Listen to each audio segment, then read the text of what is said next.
So for people who don't know, give us the potted history, first of all, of your triathloning. That's right. Well, actually, Chris, I started off as a rugby player. Yeah, I know you Can you tell? Yeah. I'm, 5 foot nothing and about 100 pounds. I know. But I played as the only girl on an all-boys team, 250 boys and me. It was absolutely brilliant. I saw my brother playing with a load of boys, getting muddy, and I said, Daddy, I want to go at that. And that was it. And I think I've always been drawn to things that are, really difficult, really challenging. Yeah. People tell me I can't do it. That's it. Red rag to a bull. Yeah, good luck. Yeah. Good luck, everybody else. That's right. Okay, so your kind of triathlons are different to what most people may imagine a triathlon to be. Totally. Well, I call off-road triathlon, also branded as Xterra, which is swimming, mountain biking and trail running. And that sounds like a new thing, but it's not that new, is it? No, Xterra? It's been around for like 25, 30 years. But basically it is like, rugby meets on-road triathlon. Do you know what I mean? It's like the muddy version of triathlon. It's super tough. It's out in the trails. They have a world circuit all over the world, culminates in a world championship. So I got into that in my late 20s.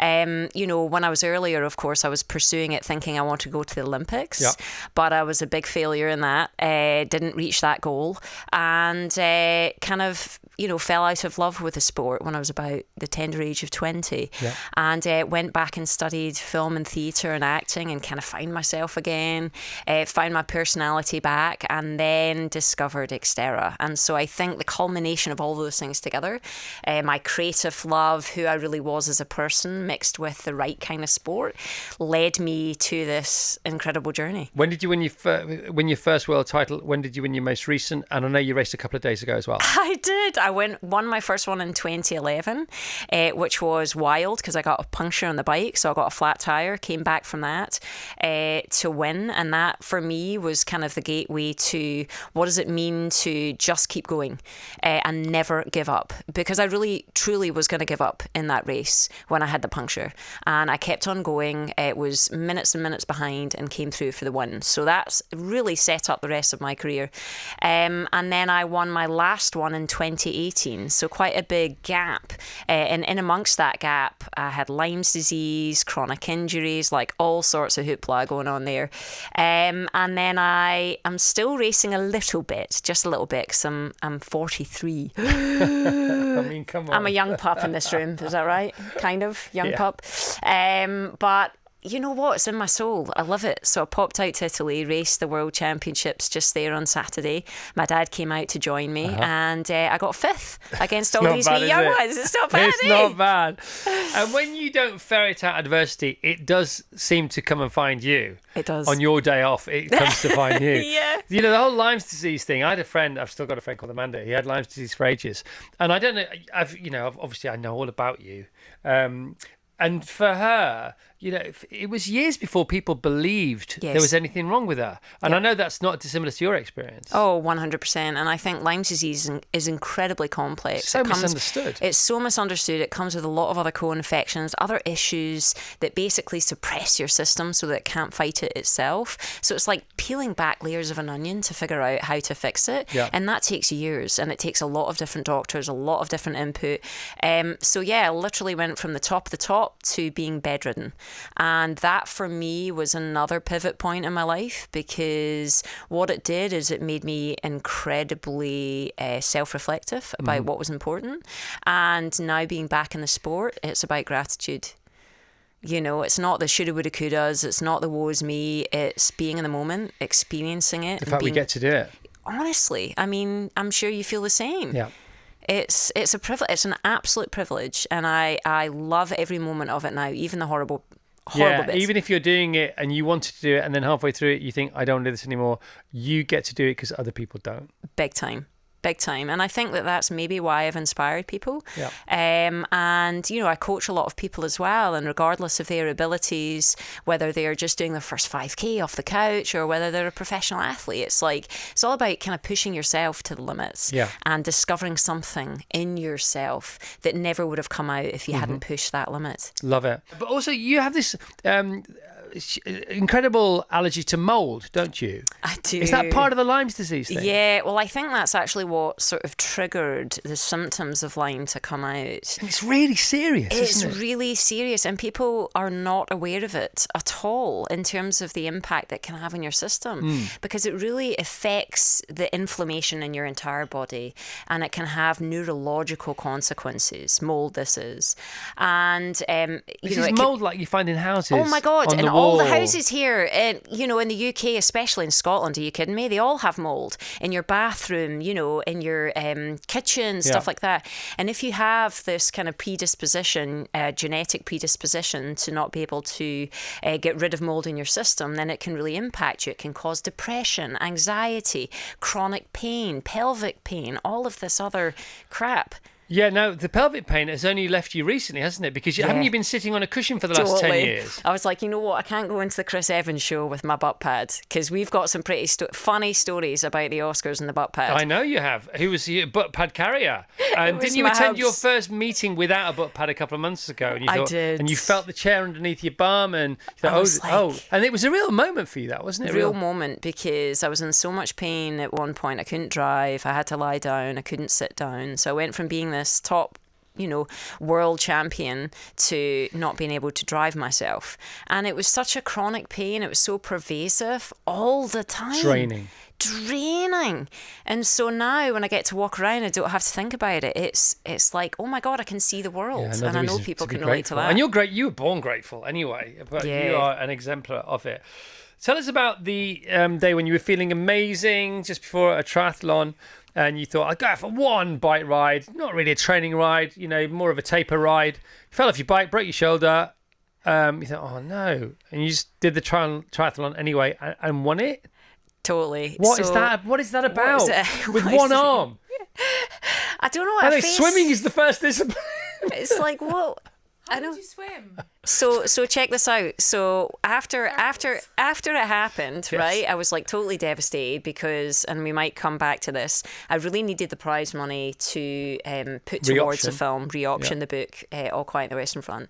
And so day before the race, fall off the bike, I'm pre-riding, break the shoulder. I'm like, what the heck am I going to do? And my hubs is like, okay, let's see if you can ride your bike, prop your hand up. Could do that. And I'm like, I'll walk the descents, no big deal. Can you run? Up and down motion, okay. Get down to the water, can you swim? Can I heck? Not a chance in hell. And he's like, well, Les, you're really good at the one arm drill. Why don't you just swim at one arm? Which is the thing you practice. Which is totally, I've practiced it all my life. And I'm like, you know what? Like, what's the worst that can happen? Do you know what I mean? Like, I come out way down, big whoop. So I get on the edge of the water and off we go, and I swim a mile, that's 1,500 metres with one arm. And let me tell you, that was bloody exhausting. That was... But your story has its own onshore take on this, doesn't it? Your husband has his own. Totally. He took a little video and he's watching it, and some fella next to him goes, oh wow, they let anyone in the pro fields these days, don't they? Because of course I was way off the back. Yeah. So I come out of the water 12 minutes down, and I'm like, oh well, at least I got out of the water. And then I get on the bike and I ride up to second position, of course having to walk down the descents, and then run myself into first. Unbelievable. Right, All Quiet on the Western Front. So so the book's 100 years old now. It was a little less than that when you optioned it. You wanted to act, you wanted to get into the world of movies one way or another, and somebody said, well, you have to have a USP, and if you own some what's it called, IP, then you've got a better chance than most. So you literally bet the ranch on this book, didn't you? Oh, totally. And then again, because let's be honest, getting into the industry is so difficult. When you're on the outside, you're absolutely... So you have no credit to your name? Nothing. Why not, of course, but why did you option that particular book? Who did you option it with? How much did it cost? And what happened in the prevailing 10 years? So I was writing and producing with a partner of mine at the time, also credited on the film. His name is Ian Stokell, and we were both reading the book. There was a sale on it at a bookstore. We both loved it. We read it in school. We're like, wow, it's not been made recently, and it's World War I is such an impactful war. So he was a journalist. He started to investigate who had the rights to it. We went to the estate. We made a pitch. They accepted, which was shocking. shocking because for the listeners out there, most big IP like this is taken up by the studios or big producers. And it just lapsed. And it just lapsed by Universal. So we swept in there, gave them an offer, gave them the pitch. They said yes. It cost us a bunch of money. So every year we had to renegotiate the contract. And you're not a big shot. Not at all. You're on minimum wage. Working where were you at the time? I was working in a bike shop. In a bike shop, that's right, on minimum wage. Oh, yeah. She optioned a movie. She's working in a bike shop for like £7 an hour. It's like, what do you do with your money? Oh, we've optioned the rights to All Quiet on the Western Front from Universal. I know. What? Here's the funniest thing. When I was working in the bookshop, I used to go to the loo all the time so I could make phone calls to try and option this bloody book. They must have thought I had a problem, like, gosh, she needs to go to the bathroom all the time. What the hell's wrong with her? Yeah. So anyway, so we optioned this book and on it goes. And of course, every year we have to pay 10 grand. Where are we getting that from? Yeah. We begged, borrowed, steal. We've got mates that gave us money, family, credit cards, remortgaged the house. I would use my race earnings, on and on. And it was 16 years to get it made. 16 years. Unbelievable. And then when you did finally get it made, and by the way, there's so many stories here. Listen to Rich Roll's podcast. Wait till the movie of Leslie's life comes out, which I hope is in the pipeline. But fast forward, you get to make it. Well, it starts being made and it's being filmed in Europe, and you're in Los Angeles, and it's COVID, and you can't attend the set. Yeah, total tragedy.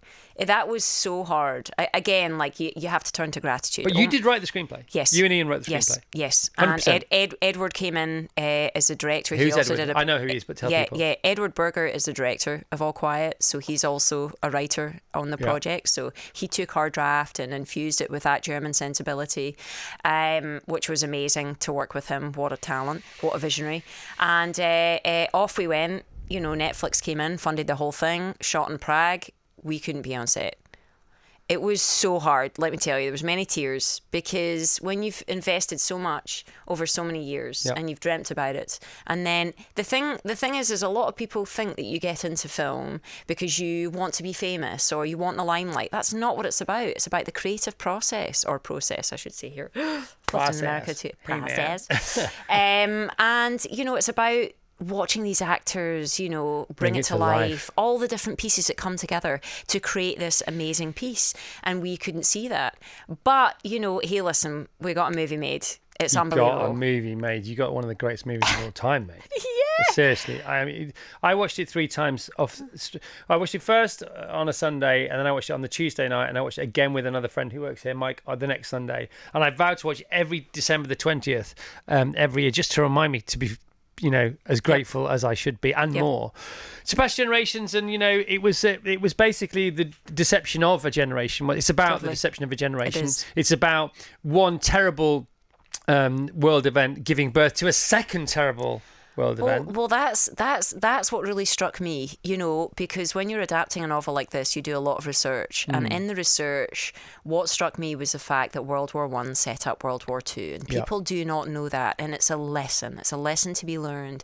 And so that was a part of the script that we brought to the table that was not in the novel, was actually the last 6 hours of the war, the armistice being signed, and the historical context.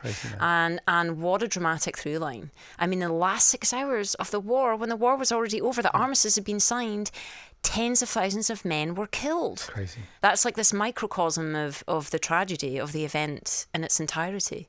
Yeah, it's like the warmongers, their last hurrah. Right. Because this could be it. But hey, and I tell you what, there was pictures that came out, in the Ukraine, the war and so on, that looked exactly like our film. Of course they did. Because that's hand-to-hand combat, isn't it? Right. They say the only mercy of any war is a swift end. That is it. There is no other mercy. Yep. Unfortunately, that's very rarely the case. Unbelievable film. You got it made. The first time you saw it was on a Netflix encoded link, like we are sent previews, but this was your actual film. And it's the first time you got to see it with your parents, with your folks, with your stepmom, with your hubby. What was it like? Oh, I sat there like a ball of nerves. It was amazing. It was scary. I was sweating. I was crying. It was very surreal, and then instantly spoke to Ed on the phone afterwards and was just like in bits. I mean, what an honour to have your project made into something like that. I mean, we should be so lucky. And the universe over-delivered, you say, don't you? Better than you could have possibly hoped for. Oh, yeah. And it's like now this door has been opened to be able to tell all these other amazing stories that I have in my head. Yeah. So, I mean, but as again, there's adversity there because you didn't get a producer's credit. You were nominated for an Academy Award. You didn't win that, but it was still a great night. The greatest night of your life, you say, apart from meeting your hubby, I would imagine, hopefully, was the night of the BAFTAs. 14 nominations, 7 wins, 40-odd international film awards, probably more, I would imagine. That's the sort of official count. And I know that it's what happened to you is completely unfair with regards to your credit for the movie from certain sort of areas of the industry, but they've got to take that to bed every night. They've got to sleep with that every night. You don't have to. I don't know if that's any solace to you or not. Tell me about the growth that you've experienced there, the positive aspect of that adversity. Here's which is crazy. I mean, come on, it's crazy. You optioned the book, you pitched it, you went to Daniel Radcliffe's flat. He was part of the action for. There's a story there. You pitched it. You got the writer on board. You ended up making it in German, which wouldn't have happened 10 years ago because that wouldn't have been possible. You and Ian are responsible for this movie, and you didn't get producer credit, which is insane. It is. But it's happened before and it will happen again. It will. I suppose we sort of park that and you learn from it. You do. And I think that we didn't have the courage to stand up. But also we were kind of backed into a corner, right? We were at the last chance saloon. Yeah. And when you're negotiating contracts, that's what it is. We got an executive producing credit, so at least we got that. But at the end of the day, the producers of note, they were on set, they hustled, they did an amazing job. So as well.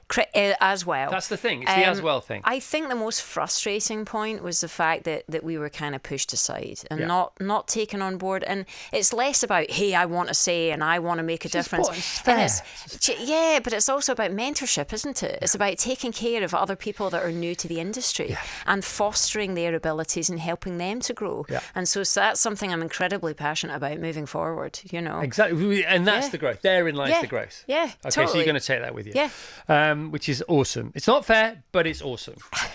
Because, every silver lining has a cloud. That's your Scotland, life, isn't it? There's a lot of bloody clouds. The film about your life, and it has to be made. It's got to be called Silver Line.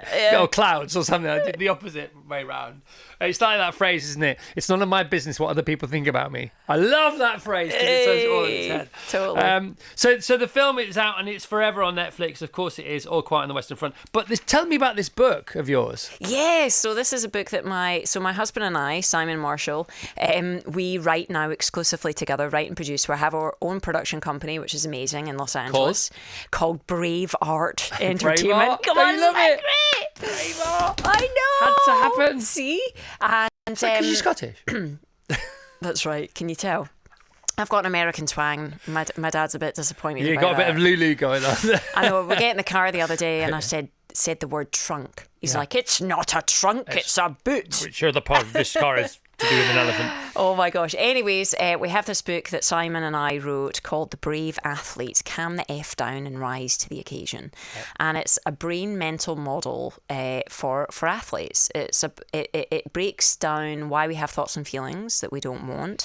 It gets into how the brain works, and then we answer a lot of questions that athletes have, but to be honest, a lot of business people have used this book, actors, directors. I want to read it. Yeah, you need to listen to it because we narrate it. Okay.